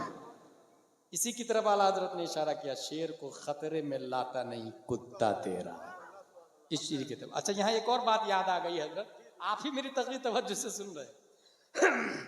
वो बात यह है, असहाबे कहफ के बारे में आपने अपनी मस्जिद में सुना होगा। ये मैं मस्जिद का जिक्र इसलिए हर जगह करता हूं कि जो शख्स अपने इमाम साहब की तकरीर सुनता है वो इंसान अपग्रेड है, वो अच्छा है, उसके ईमान की हिफाजत होती है। क्योंकि आपके इमाम साहब मुझसे अच्छी तकरीर करते हैं। मुझे माकूल नजराना दे के बुला लेते हैं, तकरीर सुन के आप लोग चले जाते हैं, मगर जुमा में हर जुमा नई तकरीर करने वाले इमाम साहब को लोग नमाज के बाद में 100 रुपये का मुसाफा करने को तैयार नहीं होता। तकरीर सुनने भी लोग, तकरीर खत्म हो जाती है, अरबी वाला खुतबा शुरू होता है ना, तब जाते हैं और अरबी वाला खुतबा समझते नहीं। अरबी वाला खुतबा भी तकरीर ही है, खुतबा का मतलब ही तकरीर होता है। इसलिए तकरीर में पहले जाया कर। और अगर आप ये कहेंगे मेरे इमाम साहब आपकी तरह तकरीर नहीं करते हैं, ये मोस्टली सवाल आएगा ना, मेरे इमाम साहब तो है, ठीक है, मगर तकरीर आपकी तरह नहीं होती। तो उसकी वजह यह नहीं है कि वो इमाम साहब तकरीर मेरी तरह नहीं करते, वजह यह है कि आप 10,000 से ज्यादा निकाल नहीं पाते। आप तनख्वाह देते हैं 11,000 15,000 किसी किसी मस्जिद में, बल्कि किसी मस्जिद में हाफिज को रखते हैं ताकि वो मसला भी नहीं बयान करे। क्योंकि मसला बयान करेंगे तो ये कहेंगे शराब पीना हराम है, और मुतवल्ली का कारोबार ही शराब का है, सिक्योरिटी का कारोबार ही जुआ का है, सट्टा का है, हराम खोरी और हरामकारी का कारोबार है। इसलिए मौलाना को रखना ही नहीं, हाफिज को रखना। भाई साहब, आईना न देखने से चेहरे का दाग खत्म नहीं होता है, आईना ना देखने से चेहरे का दाग नहीं खत्म होता है। इसलिए मैं ये कहता हूं कि अगर मस्जिद आपने 50 करोड़ की बनाई है, ये भी हो रहा है, मुझे एक मस्जिद बनानी है, मस्जिद का नाम है आला हजरत मस्जिद, कौन देगा पैसा? हजरत, मेरी तरफ से पूरी मस्जिद की ईंट। ओके, हाजी खालिद साहब, पूरी मस्जिद की ईंट। हजरत, मेरी तरफ से पूरा सरिया। Okay, next next next. चंद सालों में 5 करोड़ की मस्जिद तैयार हो गई। अब बारी आ रही है कि भाई इमाम साहब गुलाम जिलानी अजहरी से भी अच्छा आलिम रखना है, तनख्वाह होगी 25,000 रुपये महीना, 12 लोग खड़े हो जाए, और 12 लोग, साल में एक बार नंबर आएगा, साल में एक बार नारा लगा दे। हजरत आ रहे थे, नारे तकबीर, नारे रिसालत, नारे रिसालत। हजरत अल्लामा जमाल अनवर साहब किबला, नारे तकबीर, नारे रिसालत। मेरे भाई 5 करोड़ की मस्जिद चंद सालों में तैयार है। गुलाम जिलानी अजहरी से अच्छा आलिम लाना है, 25,000 रुपये तनख्वाह, 12 लोग खड़े हो जाए मजमा में से, साल में एक बार नंबर आएगा, और वही 12 लोग खड़े होंगे जिनका मंथली इनकम 2 लाख 3 लाख रुपए का। अब ये बताइए, 2 लाख इनकम मंथली हो, एक साल में 25,000 रुपया कोई भारी है उसके लिए? मगर 12 लोग नहीं खड़े। मस्जिद के लिए पूरी सीमेंट मेरी तरफ से, पूरी ईंट मेरी तरफ से, पूरा सरिया मेरी तरफ से। ये किसने बता दिया भाई मस्जिद बनाना सवाब का काम? कहाँ लिखा, किस किताब में? जहां ये लिखा है मम बना लिल्लाहि मस्जिदन बनल्लाहु बैतन फिल जन्नह औ कमा क़ाल, वहीं ये भी लिखा है मल्लम यारिफ हक़्क़ल आलिमिना फहुवा लैसा मिन्ना। शेख सादी फरमाते आलिम रा जर बेदे ता बिस्याल खानदान। और यहां पर यह बात है कि आलिम के लिए कोई तैयार नहीं हुआ। अब नाजरा खां ही रहेगा तो तकरीर अच्छी कहां से होगी? दूसरी बात, आप जाके जो 5 करोड़ की मस्जिद बनाए हैं, उस मस्जिद की दीवार से कहिए भाई साहब, भाई दीवार साहब, भाई दीवार साहब, इस्लाम की बुनियाद कितनी चीजों पर है? क्या वो दीवार बताएगी सरिया सीमेंट पत्थर ईंट लगी हुई है उसके अंदर? क्या वो दीवार बोलेगी इस्लाम की बुनियाद 5 चीजों पर है, तौहीद, नमाज, रोजा, ज़कात, हज? नहीं। मिंबर साहब, आप तो मकराना से तशरीफ लाए हैं, आपकी कीमत तो 4 लाख रुपये है। आप बताइए ना, सबसे बड़े सहाबी हजरत अबू बकर है या हजरत अली? क्या वो मिंबर बोलेगा सबसे बड़े सहाबी हजरत अबू बकर? नहीं। झूमर नहीं, दरवाजा नहीं। पता ये चला 5 करोड़ की मस्जिद है, साइलेंट है, उससे जहालत का खात्मा नहीं होने वाला। अलीपुर की इलिटरेसी मस्जिद से नहीं खत्म होगी, इमाम से खत्म होगी। क्योंकि मस्जिद साइलेंट है, वायलेंट इमाम है। मस्जिद साकित है, नातिक इमाम है। मस्जिद खामोश है, बोलता इमाम है। दुनिया के अंदर इनकलाब मस्जिद नबवी से नहीं, इमामुल अंबिया से आया है। मस्जिद अगर 5 करोड़ की हो, जहालत अपनी जगह बाकी होगी। और अगर मस्जिद खजूर की शाख, तना और पत्तों से बनी हुई हो और इमामुल अंबिया हो, तो मुक्तदी अबू बकर पैदा होते हैं, तलहा जुबैर और हंज़ला पैदा। कुछ बुनियादी बात बता के जा रहा हूं जो काबिले यूजफुल, जो काबिले अमल है। तकरीर इसको नहीं कहते बड़ा जलसा, इतने सारे लोग खाना खा रहे थे, मैंने देखा और खा के चले गए। मेरे भाई, जलसा का वजूद खाना खाने के लिए हुआ है। कभी आपने सोचा है? ये उलमा है जो आपको खाने के बहाने से दीन सिखाना चाह रहे हैं। दीन का दर्द है। अगर आज उलमा ना होते तो दीन कब से खत्म हो चुका होता। शायद आपको टर्की की बात नहीं मालूम या स्पेन की हालत नहीं मालूम। 800 साल तक स्पेन एक तकरीर की वजह से 800 साल तक इस्लाम का झंडा लहराया है स्पेन की छाती पर। गौर कीजिएगा, एक आलिम की वजह से स्पेन की छाती पर 800 साल तक इस्लाम की हुकूमत थी।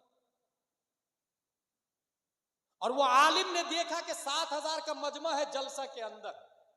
एक तकरीर की और 3 लाइन की तकरीर है। अय्युहन्नास ऐनल मफर अल बहरु मिन वराइकुम वलदु अमामकुम वलैसा लकुम वल्लाहि इल्ला सिद्क़ वस्सब्र। मेरे दोस्तों कहां जाओगे? सामने दुश्मन, पीछे समंदर, डॉल्फिन, ब्लू व्हेल, शार्क, मगरमच्छ, दोनों जान के दुश्मन है, खा जाएंगे ये लोग, ये भी सिवाय एलाए कलमे हक के दिया is no option, no chance, no way, no street, no path. ये तकरीर किसने की है? एक आलिम साहब। इस तकरीर की वजह से 7000 के मजमा पर जो जुनून तारी हुआ, 800 साल तक स्पेन की छाती पर इस्लाम का झंडा लहराया है। वो आलिम साहब का नाम जानना चाहेंगे आप? उस आलिम साहब का नाम है हजरत तारिक बिन जियाद रदी अल्लाह ताला। तारिक बिन जियाद रदी अल्लाह ताला। 800 साल तक हुकूमत थी इस्लाम की। कहां पर? स्पेन में। किसकी वजह से? एक मौलाना की वजह से, हजरत तारिक बिन जियाद रदी अल्लाह ताला। मगर यही स्पेन को जब खत्म करना चाहा तो 50,000 से ज्यादा उलमा को कश्ती पे बैठा के गरकाब कर दिया, मार डाल, इस्लाम का खात्मा हो। आज स्पेन में इस्लाम का नामो निशान नहीं है। इसलिए अपने उलमा को पहचाने, इल्म हासिल करे। कुरान का दूसरा हक तालीम है। पहला हक क्या बताया मैंने? तस्दीक, दूसरा तालीम, तीसरा तरतील, चौथा तामील और पांचवा तबलीग। ये 5 हुकूक है कुरान को। तरतील, कुरान का तीसरा हक है तरतील, सही सही पढ़े। सिफात लाजिमा, तजवीदुल हुरूफ और मारिफतुल वुकूफ। काफ, जा, जीम, बीच जुबान तालू से मिलकर जीम शीन या अदा होती है। अगर आप जीम की जगह जा पढ़ेंगे या जा की जगह जीम पढ़ेंगे, इसको कुरान पढ़ना नहीं कहते। आपने कुरान का हक नहीं अदा किया। और ये जो औरतों से जो लोग पढ़ते हैं ना घर में, कुछ लोग बहुत स्मार्ट होते हैं, वो जो गांव की बाई होती है ना, उसको बुला लेते हैं 50 रुपये में। 50 रुपये में आप आके मेरे बच्चे को पढ़ा दीजिए। अब वो 50 रुपये में आके पढ़ाएगी तो वो ऐन को औ ही बोलेगी ना, हा को हा ही बोलेगी ना, वो कौफ को काफी पढ़ाएगी ना। वो पढ़ने की बजाय हरामकारी कर रहे हैं आप, कुरान शरीफ गलत पढ़ रहे हैं आप, और वो पढ़ा गलत रही है वो आप। और हर चीज में क्वालिटी नजर आती है, ब्रांडेड नजर आता है, दीन सस्ता वाला चाहिए। नतीजे तो जो हालत है आपकी निगाहों के सामने में। मोस्टली लोग कुरान शरीफ पढ़ना जानते हैं, उसमें 50% से ज्यादा लोग को कुरान शरीफ ढंग से पढ़ना नहीं आता। जर जुबान तालू से मिलकर कौफ अदा होता है, दोनों होठ मिलाकर बा मीम कुछ खुला रहकर वाव अदा होता है। कौन बताएगा? ये बाई बताएगी 50 रुपये वाली। इसलिए समझे, जरा सिस्टम को समझे। अच्छा, मैं खंडवा की बात कर रहा हूं, चूंकि मैं खंडवा में बहुत साल रहा हूं और तकरीबन पूरे भारत का वही हाल है, इसलिए मैं फिर एक बात बताऊं। मुझे एक आदमी बुलाया, हजरत मेरी माँ का तीजा है तो जरा फातिहा करने के लिए आ जाइए ना। मैं गया, फातिहा करने गया तो उसने एक लिस्ट दिया, उसमें लिखा था 40 कुरान, 5 लाख कलेमे, 10,000 सूरह यासीन। मैंने कहा भाई ये किसने पढ़ा? बोले वो मैं खरीद के लाया। अबे ये खरीदा हुआ तो बख्शवारा, ला हौला वला कुव्वत। कितने में खरीदा? बोले 250 में खरीदा। मैंने कहा जिसने बेचा उसने पढ़ा कब? वो जिंदगी भर तो बेच रहा, तो पढ़ेगा कब वो? और जब पढ़ेगा तो अपने लिए पढ़ेगा कि तेरे लिए पढ़ेगा? और एक कुरान शरीफ पढ़ने में इतना टाइम लगता है, वो 40 कुरान तेरे को 250 में दे दिया। मैंने कहा मैं तो इसको नहीं बख्शूंगा, मैं 4 बार चारों कुल पढ़ूंगा, 3 बार कुल अल्लाह पढ़ूंगा और उसी को बख्शूंगा। और वो सच है, और उस सच पर हमारा अल्लाह कादिर है कि तुम्हारी मां को जन्नत अता फरमा दे। मगर ये झूठ मैं नहीं करूंगा। मैंने पेपर वापस कर दिया। वो भी बहुत बड़ा बेईमान था, फातिहा नहीं करवाया मुझसे। बोले दूसरा मौलाना लाया दूसरा मौलाना। ये हंसने वाली नहीं, रोने वाली बात। जुर्म को जो फरोग दे रहे हैं ना हम लोग, ये रोने वाली बात। दूसरा मौलाना लाया, उसको फातिहा के बदले भी 250 दिया, और वो 250 वाला 40 कुरान भी बख्श दिया उसने। भाई दुनिया को बेवकूफ बना सकते, कोई अल्लाह को बेवकूफ बना सकता क्या? अल्लाह नहीं जानता है कि ये 40 कुरान जो लिखा हुआ है वो सिर्फ लिखा हुआ है, पढ़ा हुआ नहीं है। ये रस्म रिवाज इसी को कहते हैं। इसलिए सही सही पढ़ना ये जरूरी है, और जितने पढ़े उतने ही बख्शे। अच्छा, कुछ लोग एडवांस में भी बख्शवा लेते, 15 पारे पढ़ लिए, 15 पढ़ने वाला हूं, बख्श दीजिए पूरा कुरान। वाह यार, कल जिंदा रहोगे कि नहीं पता है नहीं, और पूरा कुरान बख्शवा दिया। ये बहुत फैक्ट पे तकरीर करने जा रहा हूं, जो हालात है हमारी निगाहों के सामने वो बताने जा रहा हूं। इसलिए कुरान के 5 हुकूक है, तस्दीक, तालीम, तरतीब, और चौथा हुकूक है तामील। लिमा तक़ूलून मा ला तफ़अलून, अमल करना। कुरान शरीफ में जो आया है उसे अमल करना। इल्म चंदा के बेशतर खानी, चू अमल दर तू नीस्त नादानी, न मुहक्किक बुअद न दानिशमंद के चारपाई बरू किताबे चंद आतही मगजरा चे इल्मो खबर के बरू हेजू मस्त या दफ्तर। अगर पूरा कुरान पढ़ते हैं आप, समझते भी हैं आप, पढ़ना समझना दोनों आता है और अमल नहीं करते हैं, तो आप में और गधे में ज्यादा डिफरेंट नहीं है। आतही मगजरा चे इल्मो खबर के बरू हेजू मस्त या दफ्तर। उस खाली दिमाग को क्या पता कि उसकी पीठ पे किताबें रखी हुई है या लकड़ी का बोझ रखा हुआ। इसलिए चौथा हक है तामील, अमल करना। पांचवा हुकूक कुरान का है तबलीग, बल्लिगु अन्नी वलो आया। ऐ लोगो, मेरी तरफ से जो बातें पहुंची वो दूसरों तक पहुंचाओ। ये निज़ाम इस्लाम है, ये कॉन्स्टिट्यूशन ऑफ इस्लाम है, ये कुरान और साहिब कुरान है। कुरान अल्लाह की आखिरी किताब है। ये चैट GPT भी बोल रहा, इसलिए कुरान शरीफ के हुकूक को अदा करें। कुरान के बाद ये बुखारी शरीफ है, पूरी दुनिया में सबसे अफजल व आला किताब बुखारी शरीफ है। हुजूर सल्लल्लाहु तआला अलैहि वसल्लम की बात है इसमें, बात। हुजूर सल्लल्लाहु अलैहि वसल्लम के कौल व फ़िल और तकरीर को हदीस कहा जाता है, और लोग बहुत आसान समझते हैं बुखारी शरीफ। आज है जामिया कादरिया मज़हरुल उलूम में बुखारी शरीफ है, मगर लिखने में कितनी मेहनतों का, मशक्क़तों का सामना करना पड़ा, अगर आपको मैं बताऊं तो आप रोएंगे बैठ को। अगर एहसास ईमान होगा तो मैं मुख्तसर सिर्फ इतना बता दूं, 19 जुलाई 810 ईस्वी में इमाम बुखारी पैदा होते हैं। बचपन में आंखों की बिनाई चली गई थी। माँ बहुत नेक थी, दुआ करती थी, अल्लाह मेरे बेटे की आंख दे दे, मेरे बेटे की आंख दे दे, मेरे बेटे की आंख दे दे।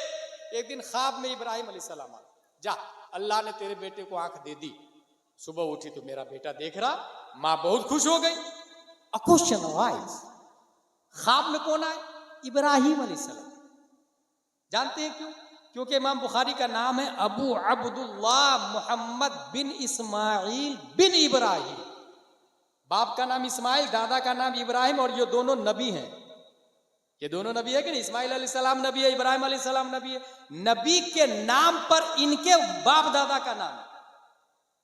इसका मतलब यह हुआ कि नाम का असर होता है।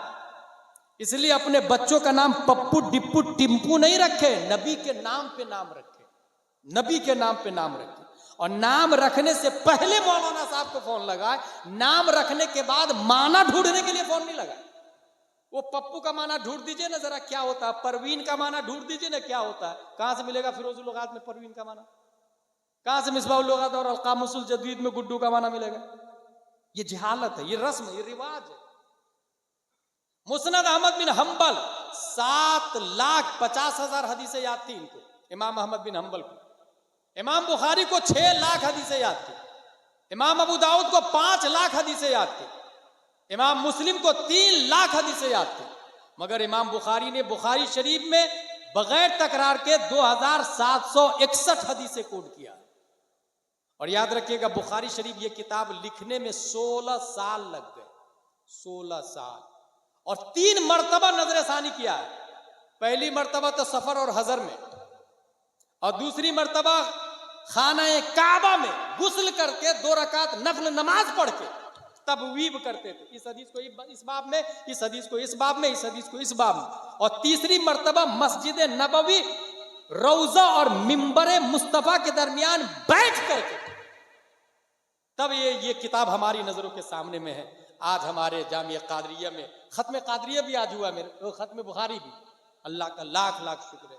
ये बुखारी शरीफ की एक हदीस शरीफ बता दूं मैं आपको, वो हमारे उलमा के बारे में है। अन अबी हुरैरा रदियल्लाहु अन्हु नबी सल्लल्लाहु अलैहि वसल्लम क़ाल कानत बनु इस्राईल तस्तुसुहुमुल अंबिया कुल्लमा हलका नबियुन खलफहु नबियुन व इन्नहु ला नबिय्य बअदी व सयकुनु खलफा फयक्तुरून क़ालू फमादा तअमुरुना या रसूलल्लाह क़ाल फू बिबैअतिल अव्वल फल अव्वल।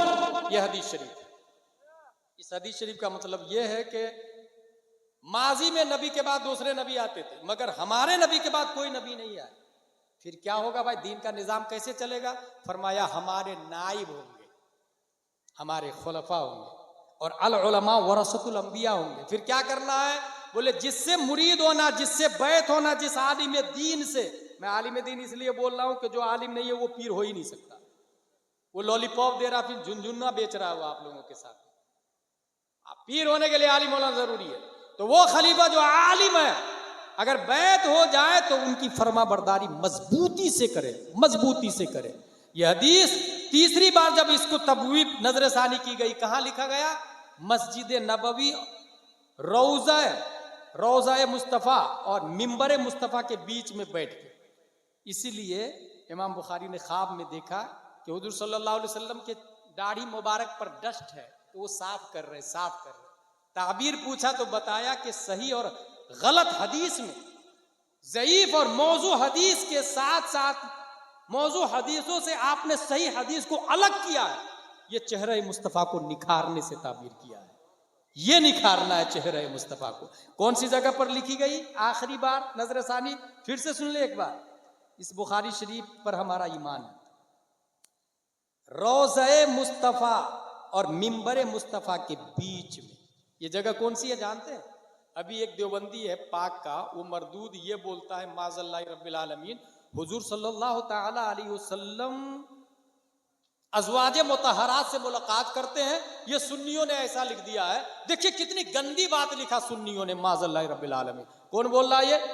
वहाबी देवबंदी बोला, भोपाल वाला बोला, ये दिल्ली वाला बोला, ये सहारनपुर वाला, नदवा वाला, देवबंद वाला, थाना भवन वाला बोल रहा कि नबी अज़वाज मुतहरात से मुलाकात करते हैं। देखो कितनी गंदी बात लिख दिया, माज़ल्लाहि रब्बिल आलमीन। अब इस अकीदों को साफ करने के लिए मैं एक बात बता के, वमा अलैना इल्लल बलाग, वो ये है कि आप लोग बताइए, हम लोग मरते हैं तो हमारी बीवी दूसरे से शादी कर सकती कि नहीं कर सकती? फिर से सुने सवाल। हम लोग मरते हैं तो हमारी बीवी दूसरे से शादी कर सकती कि नहीं कर सकती? कर सकती। क्यों कर सकती? क्योंकि मौत नाक़िज़े निकाह है। मौत क्या है? नाक़िज़े निकाह, यानी मौत निकाह को खत्म कर देती है। जिस तरह सोते हैं तो वुजू टूट जाता है, नौम नाक़िज़े वुजू है, नौम नाक़िज़े वुजू है। ऐसे ही मौत नाक़िज़े गुस्ल भी है और नाक़िज़े निकाह भी है। इंसान मरता है तो हम लोग नहा के क्यों दफन करते हैं? क्योंकि उसका गुस्ल टूट गया। गुस्ल फर्ज है उस पर, और ये फराइज आयद होते हैं जिंदों पर कि उसको नहला के कब्र में डालेंगे। क्यों नहलाते हैं हम? क्योंकि गुस्ल टूट गया मरने से। मरने से गुस्ल टूटता है और निकाह भी टूटता है। याद रखिएगा आप लोग, मरने से गुस्ल भी टूट जाता है और निकाह भी टूट जाता है। इसलिए हमारी बीवी दूसरी शादी कर सकती और हमको नहलाया जाएगा। लेकिन हुजूर सल्लल्लाहु ताला अलैहि वसल्लम की जो अज़वाजे मुतहरात है, उनका निकाह इंतकाल के बाद में हराम हराम अशद हराम। अज़वाजे मुतहरात, नबी की बीवियां अज़वाजे मुतहरात दूसरा निकाह नहीं कर सकती। क्यों नहीं कर सकती भाई? इसलिए नहीं कर सकती कि हम मरते हैं, वो जिंदा है। हम मरते हैं, हमारी मौत नाक़िज़े निकाह है, मगर हमारे नबी हमारी तरह नहीं मरे। इसलिए हमारे नबी का विसाल होना ये नाक़िज़े निकाह नहीं है। निकाह में, और जब निकाह में बाकी अज़वाज मुतहरा, तो आप लोग ये बताइए, मरने के बाद जन्नती मर्दों को हूर मिलेगी कि नहीं मिलेगी? तो हूर के साथ में क्या गलत बात? बिल्कुल नहीं है। जन्नत में हूर के साथ में रहना ये शान की बात है। ये गौसे आजम की शान है, ये ख्वाजा की शान है, ये सहाबा की शान है, ये अंबिया की शान है, ये औलिया उलमा की शान है। जन्नत में जाना ही ये औलिया की शान और अंबिया की शान है। तो जन्नत में हूर के साथ में रहना ये शान की बात है, ऐब की बात नहीं। जन्नत में याद रखिएगा। अब मुस्तफ़ा का सेंटेंस सुने, हमारे नबी इरशाद फरमाते हैं, ये बुखारी शरीफ के अंदर आया, बैना मिंबरी व रौज़ती, बैना मिंबरी व बैना हुजरती व कब्री रौज़तुम मिन रियासिल जन्ना, मा बैना बैती व मिंबरी रौज़तुम मिन रियासिल जन्ना। मेरे घर और मेरे मिंबर के दरमियान जो जगह है वो जन्नत है, जन्नत। पता ये चला दुनिया वाले बाद में जन्नत में जाएंगे, हमारे नबी जहां दफन है वो आज ही जन्नत जन्नत में अज़वाज के साथ और हूस के साथ में रहना ये ऐब नहीं बल्कि ये शान की बात है। नारे तकबीर, नारे रिसालत, हजरत अल्लामा गुलाम जिलानी अजहरी, नारे तकबीर, नारे रिसालत।